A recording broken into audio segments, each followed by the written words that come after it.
আজি আমি আমাৰ শিৱসাগৰ জিলাৰ ডিমৌ অঞ্চলৰ চাউলং চুকাফা উদ্যোগ আৰু চাউলং চুকাফা উদ্যোগৰ জৰিয়তে আমি যি চাউল প্ৰডাকশ্যন কৰা হয়, ধান উৎপাদন কৰা হয়, তেনেকুৱা এটা ডাঙৰ মিল এটি আজি আমি উদ্বোধন কৰিবলৈ পাই নথৈ আনন্দিত। ইতিমধ্যে মাননীয় অসমৰ মুখ্যমন্ত্ৰী ডক্টৰ হিমন্ত বিশ্ব শৰ্মা ডাঙৰীয়াৰ নেতৃত্বত যেতিয়া প্ৰধানমন্ত্ৰী ডাঙৰীয়াই MSP ঘোষণা কৰাৰ পিছতো অসমত মিলৰ অভাৱৰ কাৰণে আৰু ভঁৰাল ঘৰৰ অভাৱৰ বাবে আমি যি পেডি প্ৰকিউৰমেণ্ট সেই পেডি প্ৰকিউৰমেণ্ট কৰিব পৰা নাছিলোঁ।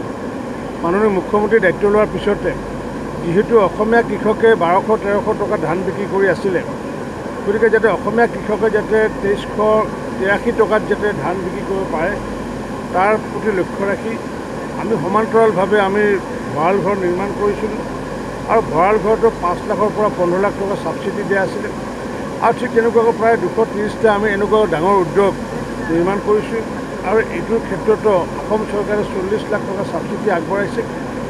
মূলগতভাৱে এতিয়াৰ পৰা এনেকুৱাকৈ যদি আমি উদ্যোগসমূহ গঢ় লওঁ, আমি আশা ৰাখিছোঁ এদিন অসমৰ কৃষকৰ ধান আমি অসমতে প্ৰডাকশ্যন কৰি অসমতে আমি যাতে খাব পাৰোঁ তাৰ কাৰণে ব্যৱস্থা চলাই আছোঁ আৰু সেইটো DCP মোড বুলি কয়। ইতিমধ্যে বঙাইগাঁও জিলা আৰু বিশ্বনাথত আমি DCP মোডৰ জৰিয়তে সেই জিলাৰ ধান তেওঁলোকে আমাৰ ডিপাৰ্টমেণ্টে ক্ৰয় কৰি আমাৰ ডিপাৰ্টমেণ্টে মিলাৰৰ জৰিয়তে মিলিং কৰি আৰু আমি আকৌ সমবায়ৰ জৰিয়তে আমি দিয়াৰ ব্যৱস্থা কৰিছোঁ।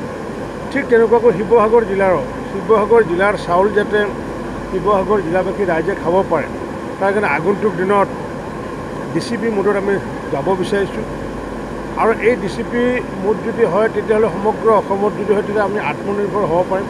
আমি FCI চাউলৰ ওপৰত ডিপেণ্ড কৰিবলগীয়া নাথাকিব।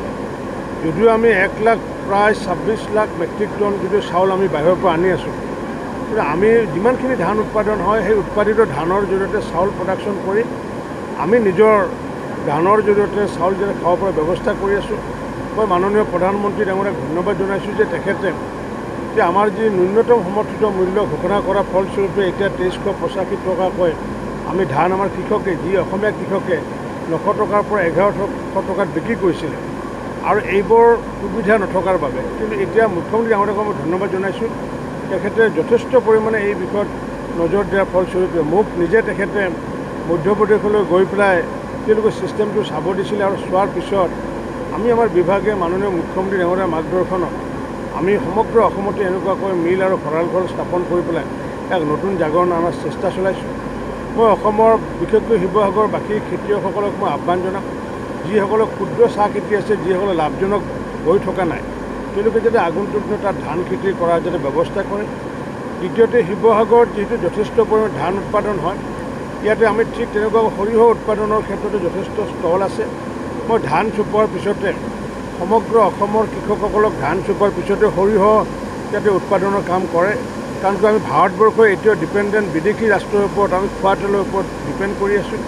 গতিকে যেতিয়ালৈ আমি খোৱা তেল আমি আত্মনিৰ্ভৰ হ'ব নোৱাৰিম তেতিয়া মূল্য বৃদ্ধি মূল্যৰ হ্ৰাস যিটো বেপাৰ সেই কাৰবাৰটো চলিয়ে থাকিব। গতিকে অসমকে আদি কৰি ভাৰতত আমি যথেষ্ট আমাৰ সুযোগ আছে। গতিকে মই অসমৰ কৃষকক আহ্বান জনাইছোঁ ধান খেতি চপোৱাৰ লগে লগে যাতে তেওঁলোকে যাতে সৰিয়হ খেতি যাতে কাম কৰে।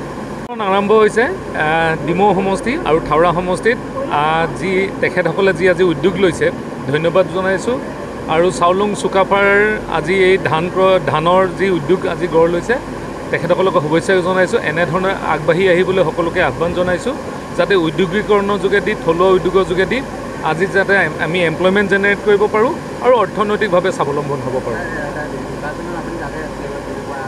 নিৰ্বাচন বিহালীত খুব সুন্দৰভাৱে গ'ল। আমি যোৱাকালি তাৰ পৰা আহিলোঁ।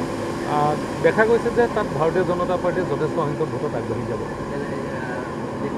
100% জুবিন গাৰ্গৰ গীতসমূহৰ ওপৰত আধাৰিত গানে কি আনে নামৰ এটা সুন্দৰ অনুষ্ঠান আপোনালোকৰ ওচৰলৈ আহি আছে অতি শীঘ্ৰে। অহা 15 আগষ্টৰ পৰা ধেমাজিৰ পৰা প্ৰথম অডিশ্যন আৰম্ভ হ'ব আৰু সেই অডিশ্যনৰ যোগেদি বিভিন্ন কণ্ঠশিল্পীসকলে যিসকলে এই অনুষ্ঠানত যোগদান কৰিব বিচাৰে তেওঁলোকে এই অডিশ্যনৰ যোগেদি আগবাঢ়ি আহক আৰু জুবিন গাৰ্গৰ বহুত ভাল লগা গান আমি সদায় শুনি আহোঁ আৰু আপোনালোকৰ যদি ভাল লগা গান থাকে জুবিন গাৰ্গৰ আপোনালোকে গাই ভাল পায় তেন্তে অডিশ্যনত যোগদান কৰক। মোৰ ফালৰ পৰা আন্তৰিক শুভকামনা থাকিল এই সম্পূৰ্ণ অনুষ্ঠানটোলৈ। ধন্যবাদ।